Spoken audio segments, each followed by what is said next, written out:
Cricket আঙ্গনে এই মুহূর্তের সবচেয়ে আলোচিত বিষয় ভারত পাকিস্তানের ম্যাচ। চ্যাম্পিয়ন্স ট্রফিতে স্বাগতিক পাকিস্তানের বিরুদ্ধে ভারতের এই ম্যাচ দেখতে অপেক্ষায় আছেন ক্রিকেট প্রেমীরা। কারণ ক্রিকেটের টপ মোস্ট ফেভারিট এই দুই দলকে আইসিসির কোনো টুর্নামেন্ট ব্যতীত সচরাচর মাঠে কম দেখা যায়। আর এই ম্যাচে সতর্ক অবস্থানে আছে গত আসরে পাকিস্তানের কাছে হারা ভারত। চ্যাম্পিয়ন্স ট্রফির সর্বশেষ আসরে পাকিস্তানের কাছে হেরে শিরোপা জয়ের খুব কাছ থেকে বিদায় নিতে হয়েছিল ভারতকে। তাই এবার কোনো ভুল করতে চান না গৌতম গম্ভীরের শিষ্যরা।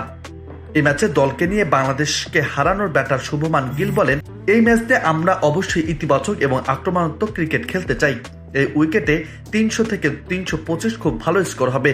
মাঝের ওভারে যে দল ভালো ব্যাটিং করবে তারা জেতার আরও ভালো সুযোগ পাবে। শীর্ষে না থাকলে টস কোনো ব্যাপার নয়, তবে দ্বিতীয় ইনিংসে ব্যাট করা দলের উপরেই চাপটা বেশি থাকবে।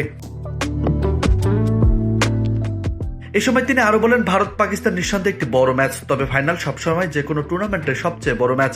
আমি জানি না এটা ওভার হাইপ নাকি আন্ডার হাইপ, তবে এই দ্বৈরথের অনেক ইতিহাস আছে এবং লাখ লাখ মানুষ এই ম্যাচটি দেখতে ভালোবাসে।